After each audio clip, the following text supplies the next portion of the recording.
بسم اللہ الرحمن الرحیم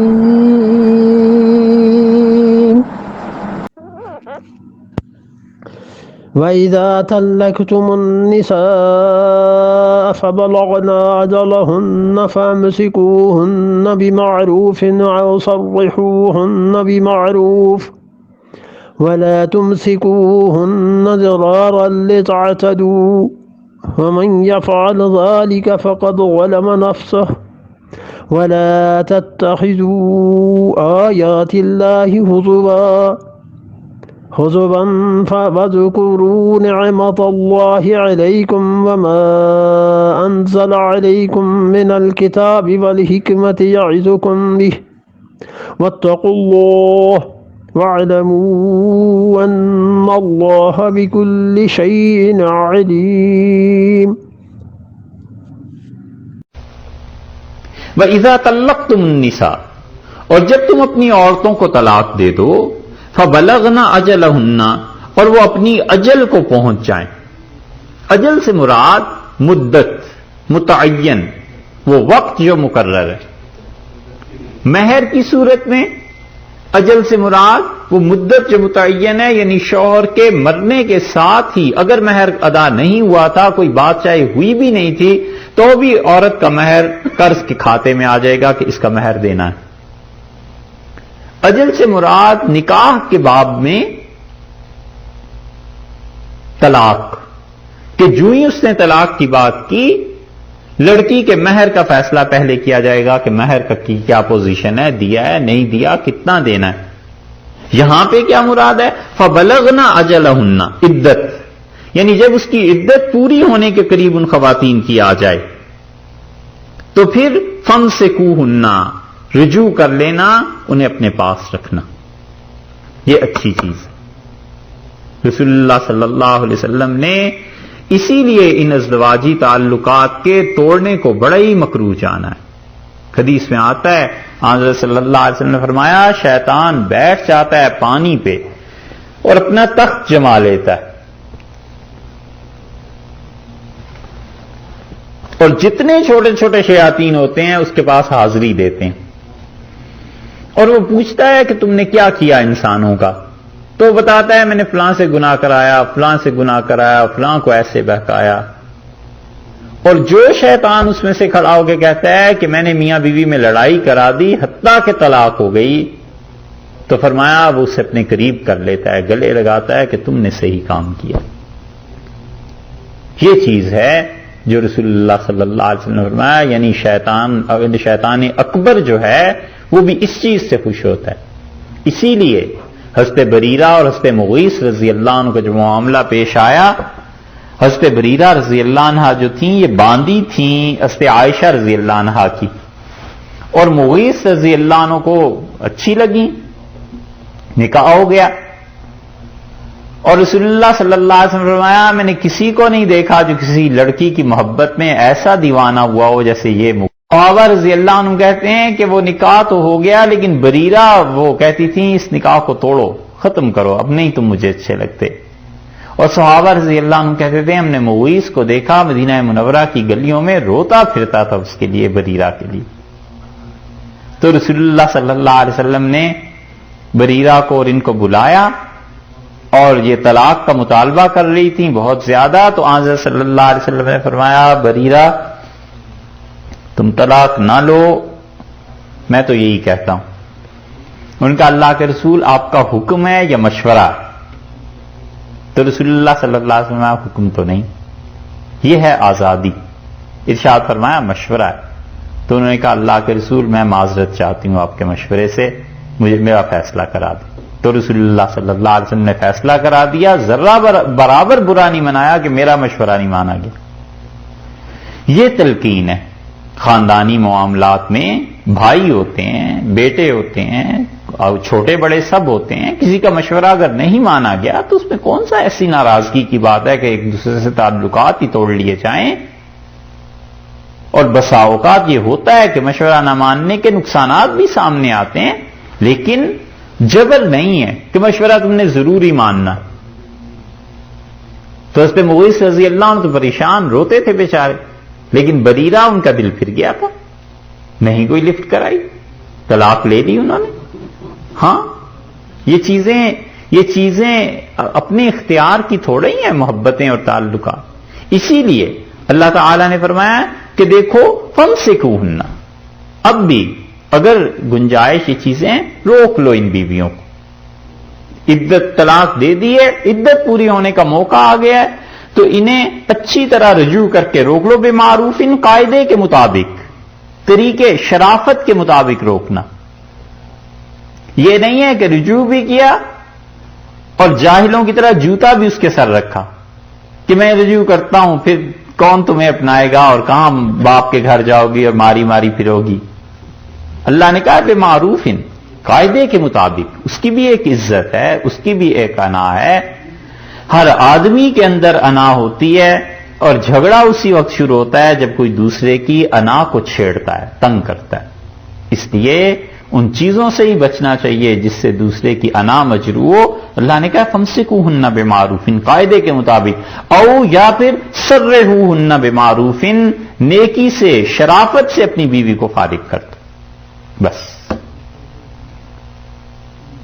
رجوع نہیں کیا، شرافت سے، حق مہر تھا دینا وہ دے دو، نہیں حق مہر کا دینا تھا تو بھی کوئی لڑائی جھگڑا نہیں.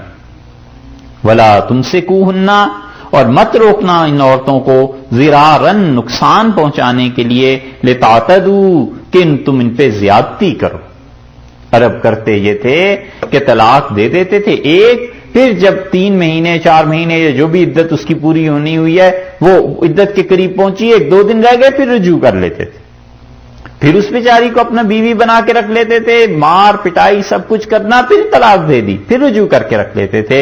اللہ نے فرمایا بھلا تم سے کوہن ضرار لتعتدوا، اور اپنی بیویوں کو مت روکنا اس نیت سے، اس طرح سے کہ تم انہیں روک کر ان پہ زیادتی کرو، ان کو نقصان دو.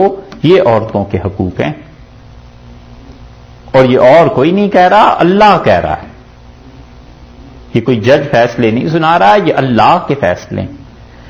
اور اللہ کی عظمت انسان کے دل میں ہو، کانپ جاتا ہے ان قوانین کو بھی پڑھ کے کہ خدا بندہ اپنی پناہ میں رکھ، کوئی کسی پہ ظلم کرے. اللہ نے کہا ہے خبردار، ان کو اس نیت سے نہیں روکنا کہ ان پہ تم زیادتی کرنے لگ جاؤ، ان پہ ظلم کرنے لگ جاؤ.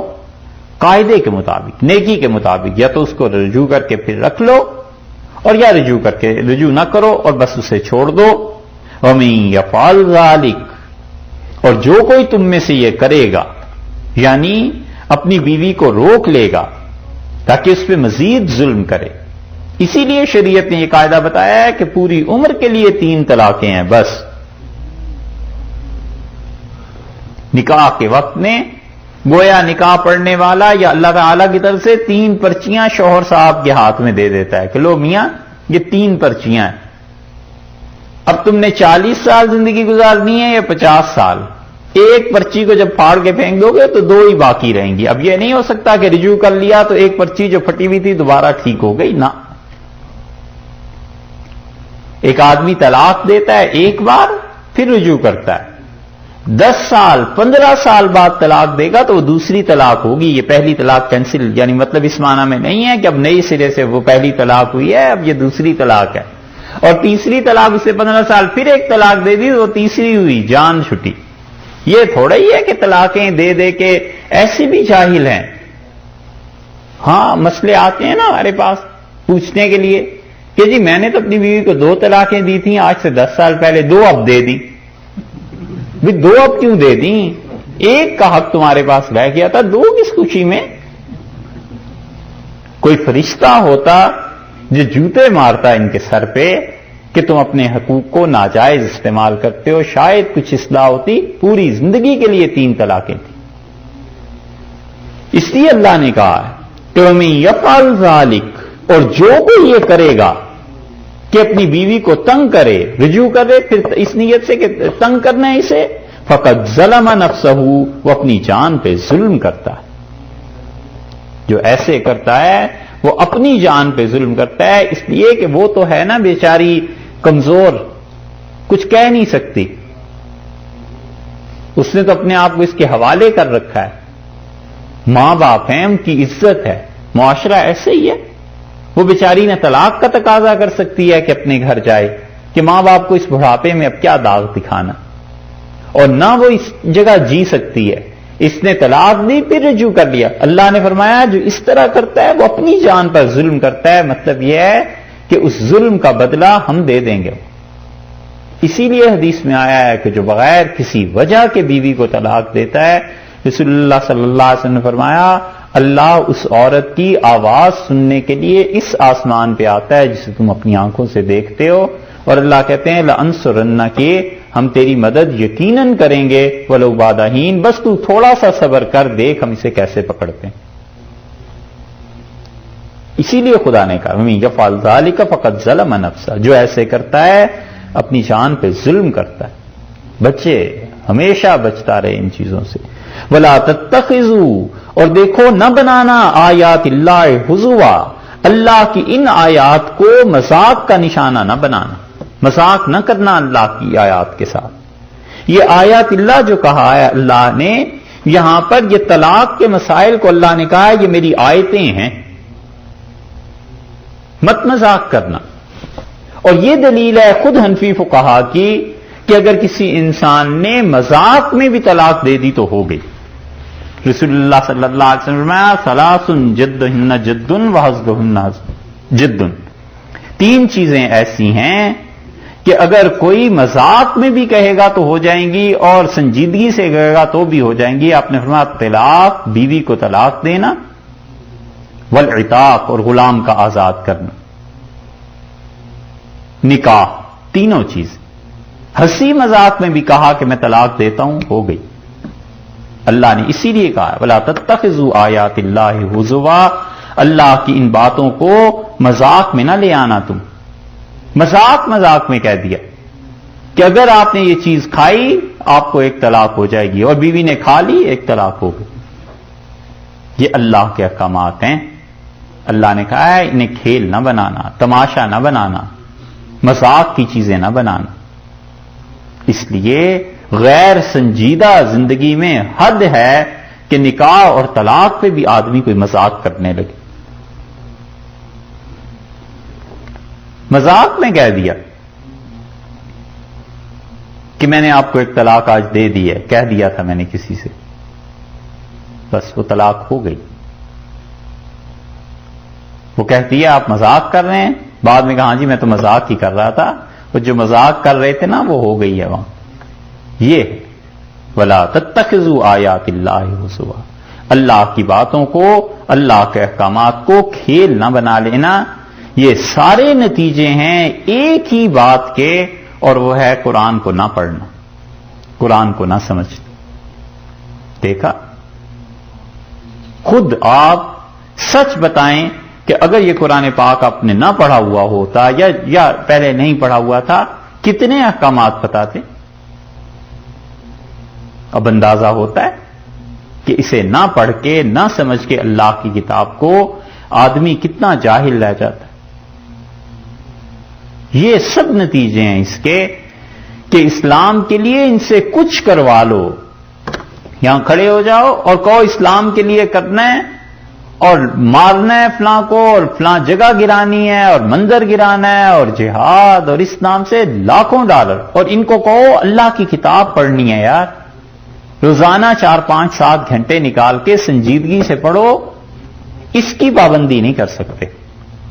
اللہ کا شکر ہے خیر آپ لوگ تو پابندی کرتے ہیں، مگر عمومی مزاج تعلیم کا ہے نہیں، اور تعلیم بھی کیا قرآن پڑھنے کا نہیں. تو پھر کیا ہو، پھر نتیجہ اس کا یہ نکلتا ہے کہ بیویاں طلاق ہو چکی ہوتی ہے ان کو، اور وہ ساتھ رہتی ہیں اور حرام کام کر رہا ہوتا ہے ناسمجھی میں. تو زہر چاہے ناسمجھی میں ہی کھا رہا ہو اثر تو ہوتا ہی ہے. کسی دیہاتی کو اگر نہیں پتا کہ مجھے شوگر ہو گئی ہے اور وہ مٹھاس کھائے چلا جا رہا ہے تو شوگر اس کے جسم کو نقصان نہیں دے گی. یہ سب نتیجے ہیں خدا کی اس کتاب سے عدم تعلق کے نہ پڑھنے کے.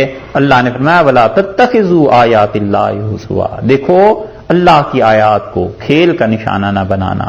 وَاذْكُرُوا نِعْمَتَ اللَّهِ عَلَيْكُمْ، یاد کرو اللہ کے اس انعام کو جو اس نے تم پر کیا ہے. دیکھیے خالص قانونی چیزیں ہیں، نکاح اور طلاق کے مسائل ہیں، بیچ بیچ میں اللہ ایسی آیات ذکر کرتا ہے جس سے لوگوں کے دل میں نرمی پیدا ہو، انہیں پتا چلے کہ یہ صرف کوئی قانون کے رٹنے والی کتاب نہیں ہے، اللہ نے قانون کو اور اخلاقیات کو آپس میں جوڑ دیا کہ قانونی تقاضے یہ ہیں اور اس کے ساتھ ساتھ تمہارے اخلاقیات، تمہارے ایٹیکیٹس یہ ہونے چاہیے۔ وَاذْكُرُوا نِعْمَتَ اللَّهِ عَلَيْكُمْ، اور تم خدا کے انعام کو یاد کرو جو اللہ نے تم پہ کیا ہے۔ کون سا انعام؟ یعنی اسلام میں جو تمہیں اللہ نے دے دیا ہے اس کو یاد رکھنا۔ وَمَا أَنزَلَ عَلَيْكُمْ مِنَ الْكِتَابِ، اور یاد رکھو اللہ نے تم پہ کتاب نازل کی ہے، اللہ نے قرآن تمہیں دیا ہے، خدا اتنا مہربان ہے تم پہ، خدا کا اتنا تعلق ہے تمہارے ساتھ۔ والحکمہ، اور اللہ نے رسول اللہ صلی اللہ علیہ وسلم کی سنت تمہیں عطا کی۔ حکمہ سے مراد سنت، ابن قیم رحمت اللہ علیہ نے اس کو ترجیح دی ہے، اور بعض حضرات کا خیال یہ ہے کہ خود حکمت سے مراد کتاب کے ساتھ یہ ہے کہ کتاب کی سمجھ، کہ اللہ نے تمہیں قرآن بھی دیا ہے اور مشکل نہیں بنایا، تم سمجھو اسے۔ قرآن پاک کا سمجھنا ہے آسان، لیکن طریقے اور قاعدے کے مطابق سمجھے گا تو آسان ہے نا، وگرنہ مشکل ہی ہے۔ آپ میں سے اکثر لوگ کمپیوٹر کو جانتے ہیں، اور کمپیوٹر کو ڈیل کرنا، کمپیوٹر کو اوپن کرنا آسان ہے۔ ایک بٹن مثلاً اس نے دبانا ہے اور کمپیوٹر شروع ہو جائے گا۔ اب کسی بچے کو پتہ ہی نہیں ہے کہ وہ بٹن ہے کہاں، تو پھر کیا ہوگا؟ یہ نیا، ہم نے پہلی بار جب ریموٹ کنٹرول دیکھا تو ہم اپنی بات بتاتے ہیں، کہیں اور کیوں جائیں، کہ کسی کے گھر گئے تو وہ پڑا ہوا تھا، تو ہم نے کچھ حساب کسی چیز کا کرنا تھا، تو ہم نے کہا بھائی حساب کر کے بتاتے ہیں۔ اب اس کو ہم سمجھیے کیلکولیٹر پڑا ہوا ہے، اس کو ایسے ایسے کرتے جا رہے ہیں، اسکرین اس کی دیکھ رہے ہیں، وہ چائے لینے چلے گئے، وہ تھوڑی دیر میں پنکھا چلنے لگا، سردی کا موسم، یا اللہ یہ کیا ہو گیا، ادھر سے ٹی وی چل رہا ہے، خدایا یہ کیا ہو گیا، حیران ہوئے کہ، اور ذہن میں یہ آیا ہے کوئی جنات کا اثر ہے کیا۔ تو وہ جب آئے تو میں نے کہا پنکھا بند کرو، اللہ کے بندو اتنی سردی ہو رہی، بارش ہو رہی ہے، دسمبر کا مہینہ تھا۔ تو انہوں نے ہاتھ سے لیا، اسے ایسے کیا، انہوں نے کہا جی یہ بند ہو گیا۔ میں نے کہا ہم تو سمجھے کیلکولیٹر ہے، ہوتا ہے کسی کے ساتھ بھی ہو سکتا ہے، ہمارا ہی کیا نہیں ایک چیز پتا۔ بالکل ایسے ہی اللہ نے یہ جو کہا ہے نا کہ دیکھو خدا نے تم پر احسان کیا ہے، کتاب اور اس کی سمجھ دی ہے۔ اللہ کی کتاب کا سمجھنا بھی آسان ہے، لیکن گر آنا چاہیے، طریقہ آنا چاہیے، اساتذہ سے پڑھنا چاہیے، اتنی سی بات ہے۔ اب استادوں سے نہ پڑھے اور ہماری طرح وہ گھر والے سے نہ پوچھے کہ یہ کیا چیز ہے، تو پھر تو ریموٹ نے کیلکولیٹر بننا ہی ہے۔ قرآن پاک اس کو سمجھنا اللہ نے آسان ہی کیا ہے اللہ کی یاد کے لیے، مگر بغیر کسی کے پڑھائے خود بخود پڑھنے لگے تو وہ وہی بات ہوگی جو آیا ہے نا کہ وہ ایک آدمی قرآن پڑھتا تھا، اس سے کہا ہم رائنا کا لفظ نہیں پڑھتے، اللہ نے منع کیا ہے۔ تو اسے پوچھا گیا کیسے، اس کا اللہ نے فرمایا لا تقولوا رائنا، رائنا نہ کہا کرو، تو ہم رائنا کا لفظ نہیں پڑھتے، پھر آگے سے پڑھنا شروع کر دیتے۔ بہت لطیفے ہیں ایسے۔ تو اس لیے قرآن پاک کی سمجھ وہ جب پڑھے، میڈیکل بعض لوگوں کے لیے بڑا آسان ہوتا ہے، انجینئرنگ طبیعت چاہتی ہے نا پڑھنے کو، بڑی آسان ہوتی ہے، لیکن اگر وہ چاہے کہ گھر بیٹھ کے میڈیکل کی بکس پڑھنے لگے تو کوئی بھی نہیں پڑھ سکتا، کیونکہ وہ پھر جب بیماریاں پڑھتا ہے تو سب سے پہلے یہی سوچتا ہے کہ ساری بیماریاں تو مجھے بھی لگی ہوئی ہیں۔ ٹیچرز پڑھاتے ہیں نا، پھر آسانی سے پھر ٹاپ بھی کر جاتا ہے، اس لیے کہ اس کی طبیعت لگ گئی اس کے ساتھ۔ تو جو چیز جس طرح حاصل کرنے کی ہے اسی طرح سے حاصل کرنا ہے، ادروائز آدمی کو مشکلات بھی پیش آتی ہیں، اور قرآن کا ایسا مسئلہ ہے کہ پھر آدمی گمراہ بھی ہو جاتا ہے علیہ باللہ۔ اس لیے ارشاد فرمایا ہے کہ جو ہم نے تم پہ کتاب نازل کی ہے اور حکمت کی تعلیم دی ہے کہ تم اس کتاب کو سمجھ سکتے ہو، دوسری تفسیر یہ کی گئی ہے، تو یہ بہت بڑا انعام ہے اللہ کا۔ اسی لیے رسول اللہ صلی اللہ علیہ وسلم نے فرمایا کہ اللہ نے جس شخص کو اپنی کتاب کی سمجھ دے دی اور پھر اس نے دنیا کی کسی چیز کو دیکھ کر یہ جانا، یہ سمجھا کہ مجھ سے زیادہ خدا کا انعام اس بات پر ہے اس آدمی پر ہے یا اس چیز جس کے بعد یہ چیز ہے، فقد استصغر، اس نے اس قرآن کی توہین کی. اتنی بڑی چیز ہے یہ قرآن کی سمجھ. اللہ نے فرمایا ہے وَاذْكُرُوا نِعْمَةَ اللَّهِ عَلَيْكُمْ، دیکھو اللہ کے انعام کو یاد کرو. وَمَا أَنزَلَ عَلَيْكُمْ مِنَ الْكِتَابِ وَالْحِكْمَةِ، اور اللہ نے جو خدا نے کتاب دی ہے، حکمت دی ہے. يَعِظُكُمْ بِهِ، نصیحت کرتے ہیں اس کے ساتھ، یعنی قرآن کے ساتھ تمہیں نصیحت ملتی ہے. قرآن کے ساتھ واعظ ہے نا، واعظ کا مطلب نصیحت کرنا، تو قرآن وہ نصیحت کرتا ہے، اسلام تمہیں نصیحت کرتا ہے، حکمت تمہیں نصیحت کرتی ہے، بتاتی ہے کہ زندگی کو کیسے گزارنا ہے، زندگی کیسے بنانی ہے. واتقوا اللہ، اور ڈرو اللہ سے. یہ طلاق اور یہ عورتوں کے حقوق، واتقوا اللہ، ڈرتے رہو اللہ سے. وَاعْلَمُوا، اور یاد رکھو، ان اللہ بکل شیء علیم، اللہ تعالیٰ کو ہر چیز کا علم ہے. اللہ ہر چیز کو خوب جانتا ہے. جس نیت سے تم رجوع کر رہے ہو کہ بیوی کو تکلیف دینی ہے، جس نیت سے تم رجوع کر رہے ہو کہ غلطی ہو گئی آئندہ سے اچھی زندگی گزاریں گے، جس نیت سے تم طلاق دے رہے ہو کہ جان چھڑانی ہے، جس نیت سے طلاق دے رہے ہو افسوس کے ساتھ، ہر چیز کو اللہ جانتا ہے. خبردار خدا کے احکامات کو نہ توڑنا. نکاح، طلاق، عورتوں کے مسائل، بیویوں کے حقوق، اسے کھیل تماشے کی چیز نہ بنانا، نہ سمجھنا. اللہ کے ہاں تمہیں جا کر ہر چیز کا جواب دینا پڑے گا. اور اگر کوئی ایسے کرے گا وَمَن يَفْعَلْ ذَلِكَ فَقَدْ ظَلَمَ نَفْسَهُ، وہ اپنی جان پر ظلم کرتا ہے. خدا کے ہاں جواب دے گا کسی کا کچھ نہیں بگڑا، اپنی جان ڈبولی، اپنے آپ کو جہنم میں پھینک دیا، ایندھن بنا لیا. بِكُلِّ شَيْءٍ عَلِيمٌ، اللہ کو ہر چیز کا علم.